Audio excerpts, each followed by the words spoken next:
Worried alcohol rehab will wreck your life and drain your bank account? Let me walk you through what's real, what to expect, how much it costs, and ultimately what you're going to gain out of it. In this episode, I'm going to be talking to you about some basic misconceptions of alcohol rehab. There's luxury rehab and there's state-funded rehab. We're also going to be discussing what the cost is, how long should you be in rehab, and ultimately what to expect while you're in there. I'm going to also just explain to you the different types of programs that are out there and ultimately what is the best one for you. So let's just start at the very beginning. What is alcohol rehab? Well, in theory, what it is, it's a facility that you go to come off of alcohol. Now, if it is drugs, alcohol and drugs, for the sake of this conversation, they're the same exact thing. So when I say alcohol, you can also cross-reference this to heroin, fentanyl, crystal meth, cocaine, crack, marijuana, kratom, all of the above. But for the sake of this, we're just going to be using the term alcohol. Now, the first phase of alcohol rehab is going to be detox. Now, in most cases, this is a necessary evil. A lot of times people say, well, I can detox from home, or I don't really think I'm going to need that. The truth is that most facilities require you to go to detox, whether you need it or not. Now, why is that? Because you are a medical liability. Alcohol and benzodiazepines, meaning Xanax, Valium, Ativan, those are the only two substances that you can actually die from the physical withdrawals. Now, so when you're talking to a facility and they say, hey, you have to go to detox, understand you may be okay if you don't. But if you want to go to this facility and they say you have to go to detox, well, you have to go. And it's because of medical standards. Now, let's just say you're entering into a detox program. Generally speaking, a detox is going to be anywhere from 7 to 14 days. Sometimes it can be a little bit longer, sometimes a little bit less in very rare cases. Now, why is it 7 to 14 days? Well, because you have multiple years of drinking under your belt, maybe 5 years, 10 years, 30 years. When you go into a medical detox, there's 24-hour medical staff by way of nurses, doctors, psychiatrists. There's also behavioral health technicians. Those are the people that make sure everything is running properly, that all of the clients or patients are getting to and from where they need to be, whether that be breakfast, lunch, dinner, your individual sessions with a therapist, any case management sessions that you might have, any legal issues that you might have. All of that stuff starts in the detox level of care. Now, I tell this to people all the time. Do not expect to be able to go into an alcohol detox and come out of there and all of a sudden everything is going to be okay. Very rarely does that happen. I've had thousands of conversations with people that have gone to just detox. Maybe they went in for 7, 10 days, came out, and within 24 to 48 hours, they're drinking again. Why is that?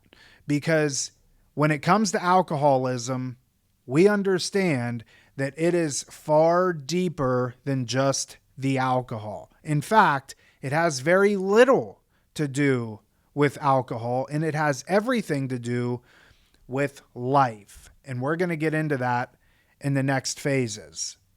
Now, when you complete a detox program, say you've been in there for 7 to 14 days, and you're going to go into another level of care, the next level of care is generally going to be residential. Now, a lot of detox facilities do both. Let me break this down for you. This detox here also has a residential license. So if you go in there for detox, in most cases, you can stay for residential. That means, for the sake of numbers, Detox and residential is going to be from day 0 to day 14. That's going to be your medical detox. And then you can stay there for an additional 2 weeks, which is going to be residential. There are 2 levels of care, but they're underneath the same roof. Generally speaking, you stay in the same bed, you have the same therapist, you have the same doctors, the same nursing staff. Most detox facilities carry a detox and a residential license. Now, what's taking place in detox and residential on a therapeutic level? Very little. You just don't have enough time to really get into deep therapy in 30 days. That's just the reality of it. Now, knowing what we know with treating thousands of people in the past, it's much deeper rooted issues that cause us to drink and use drugs. And that can only come out and be exposed and be dealt with and worked on through a therapeutic level of, or therapeutic clinical care. But if you only have a therapist for 30 days, at best, you're going to see that therapist 4 times. Generally, once a week is how many times you can see a therapist if you're in a detox and residential level of care. That is why it's been our experience when working with clients, if they only stay in a detox residential level of care and they get 30 days under their belt, the likelihood of relapse is still pretty high. It's of course less than, say, if you just do detox, but if you do detox and residential, it doesn't go up that much because you're still in this safe and secured environment. You still have 24-hour tech staff. You still have doctors and you have nurses and you have case management and you have no real world application in your sobriety. At best, what is taking place is we're getting the crap out of your system. We're helping you feel better. You're maybe putting on a little bit of weight. You're getting your sleep patterns back and you feel good. But you're not developing the skills necessary to stay sober. You've been in a safety bubble. That happens in these next levels of care.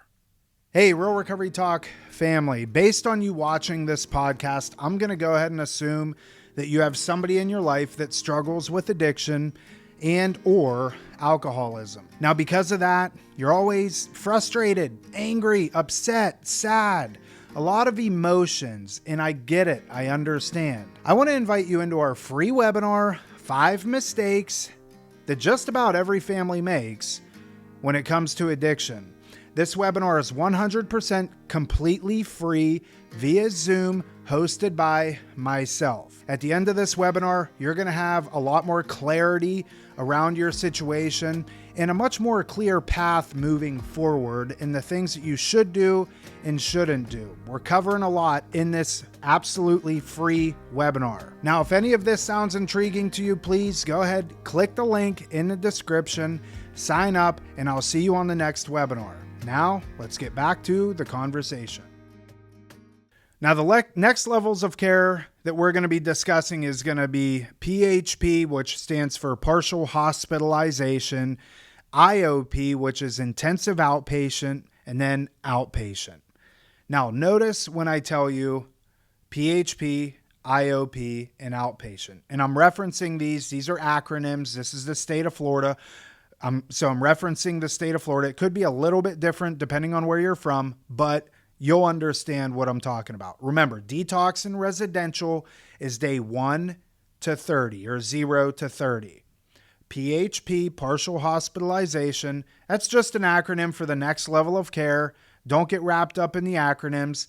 That is going to be from day 30 to day 60.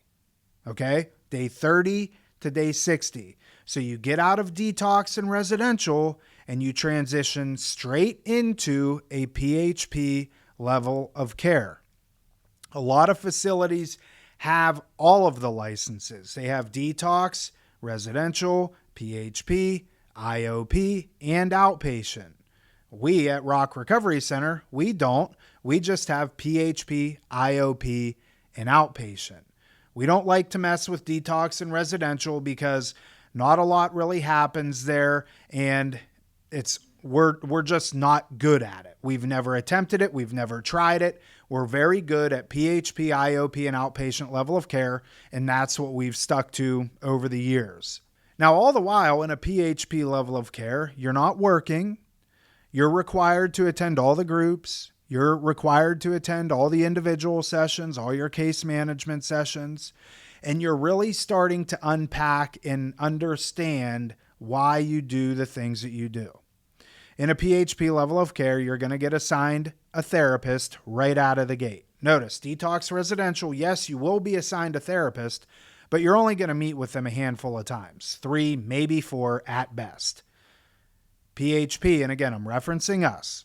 If somebody comes into us, PHP, they're going to stay with us anywhere from 90 to 120 days. Okay? So you're seeing your individual therapist 12, maybe 15 times, maybe more, depending on how long you stay or how many individual sessions you're going to get per week. The reason that this is important is because, yes, we kind of control your surroundings a little bit in PHP, but we also give you a little bit of leeway. We want you to be tested. We want you to be tried, maybe triggered. It's good. It gives us something to work with. It helps us understand how you operate in certain situations. What makes you angry? What makes you frustrated? What makes you sad? What makes you happy? All of this stuff is worked with on a clinical level. Because when you're done with treatment and you go back out into the real world, all of this stuff is going to continue to happen. And you need to understand and know how you're going to handle it. So in PHP, again, day 30 to day 60, it's safe, it's structured, there's a little bit more leeway. You're meeting with your therapist, you're at all the groups, you're at all the individual sessions, you're doing it all. You're going out, you're grocery shopping, you're meeting people, you're attending meetings, you're going to the gym, you're working out, you're starting to really feel good and thinking, okay, I got 50 days of sobriety under my belt, I can do this. Well, a lot of times people, this is where they can also screw up. They feel so good that they go home or they leave treatment. Big mistake. We want you to transition to the next level of care, which is going to be IOP. IOP stands for intensive outpatient. Okay? Intensive outpatient. You're still living with us. You're still in the same bed. You still have the same therapist. You're still covering the same topics. You're still working on the same traumas. You're really diving in deep because now you've got a really good relationship with your individual therapist. Maybe you've unpacked a lot of traumas that have happened to you. You're really starting to understand why I drank the way that I drank, why I did the things that I did. The therapist is getting a really good understanding of how you operate because by this time, you've been tried, you've been triggered, you've been angry, and we've gotten to see that, and we've gotten to witness that, and we've gotten to work through that with you. Now, when you transition into an IOP level of care, at least for us, we want you to go get a job. Again, this is transitional, right? The first 60 days, I don't want you to work. I want you to, number one, get the crap out of your system. Number two, start putting on some weight or getting in shape, starting to feel good about yourself. Developing a relationship with your individual counselor. Meeting and getting a relationship with a solid community of people that are all getting sober. But when you're an IOP, now I want you to go back into the workforce. You're still with us. You still have us for accountability. You're still meeting with your therapist. You're still coming to groups. You're still doing your case management sessions. You're still building your relationship back with your kids. You're still building the relationship back with your spouse. You're starting to earn a little bit more trust. Go get a job. Now, I'm not saying that I want you to go out and get a job 40, 50 hours a week. I want you to go out and get a job 15, 20, 25 hours a week. Something that allows you to have some responsibility and go out and fold t-shirts at Target for $15 an hour. Go bag groceries. And this model, and I'm just going to say this now and move on, this model has worked with doctors, attorneys, pilots, homeless people, you name it. I've had doctors that come in here that are going and getting a job at Target folding t-shirts for $15 an hour because they understand that it's part of the process. And they understand that part of the reason that they're in here to begin with is because they've been too smart for their own good. So this model works with anybody as long as you apply it appropriately. Now, an intensive outpatient level of care can generally run anywhere from 30 to 60 days. So for the sake of the day counter, remember detox and res day 1 to day 30, PHP day 30 to day 60. Intensive outpatient is going to be from day 60 to day 90, potentially even day 120. You're working, you're coming to your groups, you're doing all that stuff. You have a sponsor, you're working steps, you have a solid community, you're not underneath our thumb all the time. Things are starting to jive pretty well, and you're starting to feel pretty good about yourself. Then we transition to an outpatient level of care. Now you're with us maybe once, maybe twice a week. Now you're primarily working. You're working the majority of the time. You're sponsoring guys potentially or girls. You're still working on the things that you need to work on with your individual therapist. You're doing a lot of this stuff still to continue to build that foundation of sobriety. Now, on this outpatient level of care, things are really falling into your responsibility.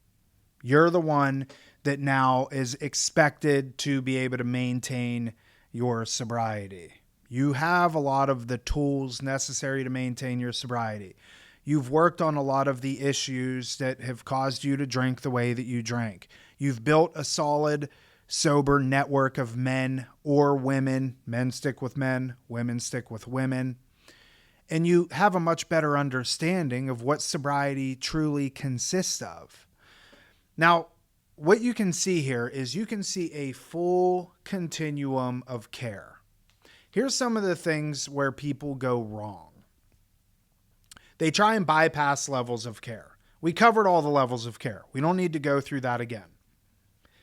But somebody will, like I said in the beginning, maybe try and bypass detox and go straight into a PHP level of care. Well, let's just say that you're able to do that. You drank yesterday and you go into a PHP level of care tomorrow. Maybe that program, for whatever reason, accepts you. Well, when you start to withdraw, you probably are going to want to drink because it feels kind of crappy and it could cause us to relapse and go back out and say, you know what, screw it. I'm just going to go drink. I feel that crappy that I'm going to go drink. Happens all the time. Now, let's say you go to detox, you go to residential, and you don't go to anything else, and you go back home. Well, you haven't really developed the skills, the tools necessary to stay sober. You only have 30 days of sobriety, and you can't really accomplish a whole lot in 30 days of sobriety, so you really don't have a whole lot to lose because you haven't really built that much back up. And people go home because, oh, I'm missing out on life. I need to get back to life. Well, that's all false. That's not true. And so you bypass PHP, IOP, and outpatient for fear that you're missing out, FOMO. And ultimately, you don't develop the skills necessary to stay sober. And ultimately, it's not even worth it because you didn't build up enough to begin with, and you go out and drink. Let's say you go to detox and residential and you go straight into an IOP program. And that's happened before. There's programs out there that will do direct admits into an IOP program. Well, there's not enough structure. There's not enough accountability. You're going from detox and residential, entering into an IOP program where you're expected to now work, have a job, get to and from that job,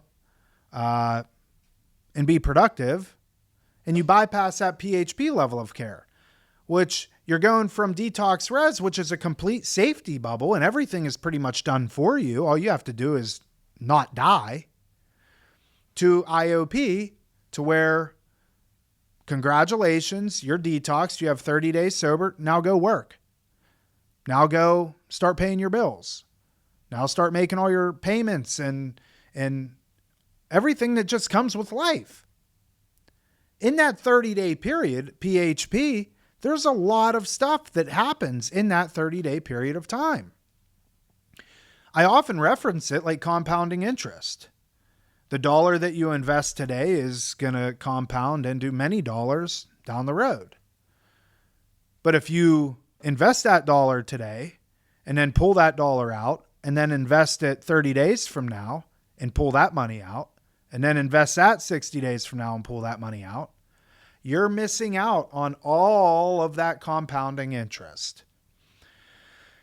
And that is where people mess up. They want to skip, they want to bypass levels of care, and it doesn't work. Now, in terms of costs of rehab, this is all over the map. I mean, there's from free all the way to $75,000, $100,000 for 30 days. I don't know where you are in your specific situation. If you're the type of person that can afford to spend $100,000 a month and go to a rehab facility, well, congratulations. Here's my opinion, though. You go to those facilities and ultimately all they do is cater to you hand and foot, which may be what you're used to. And I would challenge you, you need something different. You don't need lobster tail for dinner every single night. You don't need manicures and pedicures on a weekly basis. You don't need massages. You don't need any of that stuff. You need to figure out why you're doing the things that you're doing. And maybe why you're so entitled. Now, on the opposite end of the spectrum, some facility that's free, that is operated and ran by the state. You have employees in there that probably do not like their jobs. Maybe some of them do because they have a true calling for it, but the vast majority of them don't because they're severely underpaid and overworked. So you're not going to get a therapist that really actually genuinely cares about you as a person. And I'm not saying this as a blanket statement. Of course, there's outliers. But state-ran facilities operate off of grants and free money, basically.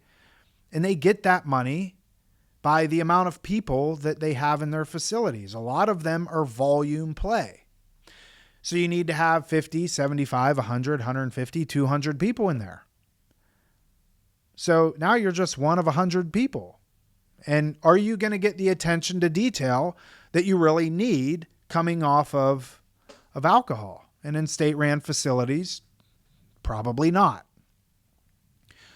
So my best recommendation there is to really analyze and figure out, what am I comfortable investing into this? And keyword, invest.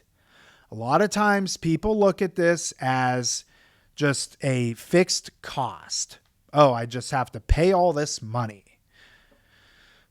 You do, but it's an investment. And I say it all the time. You can have a really good return on your investment, or you can have a really bad return on your investment. A lot of that hinges on the facility that you pick and your level of willingness. How bad do you want to be sober? I've seen people get sober, not even going to a rehab. They somehow stumbled into an Alcoholics Anonymous meeting and they've been sober 20, 30 years since. On the opposite end of the spectrum, I've seen people that go to the most pristine luxury treatment centers out there and they can't string together a week of sobriety outside of leaving the program. So really figure out where you're at financially, what you're comfortable spending, and make some decisions based off of that. Now, health insurance a lot of times covers the majority, if not all, of treatment. It really depends on what you have.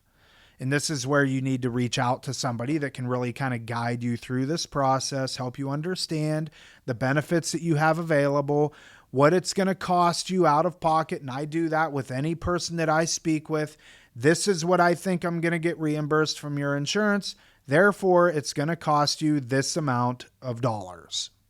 I want to be transparent up front. That way we know there's clarity. We understand what we're working with. And I don't ever want you coming back to me and saying, hey, you owe me this amount of money. No, I don't have time for any of that. I don't want to deal with it. So in terms of the financial aspect of it, do some research, figure out comfortably what you are willing to spend on this. And if you have insurance, reach out to somebody that can help guide you on that. Myself, I can help you, of course. Now, a couple of things before we wrap this up. A lot of times people look at rehab as a punishment. It's the furthest thing from. It is an opportunity.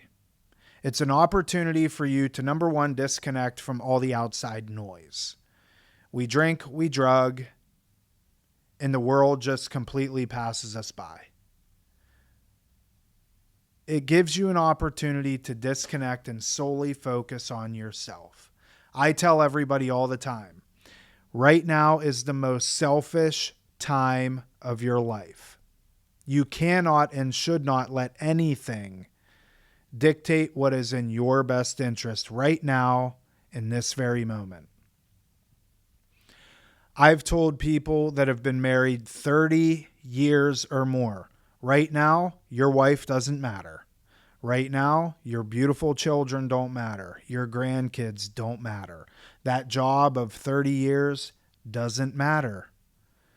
Don't let any of that stuff dictate what you should and should not do in this very moment.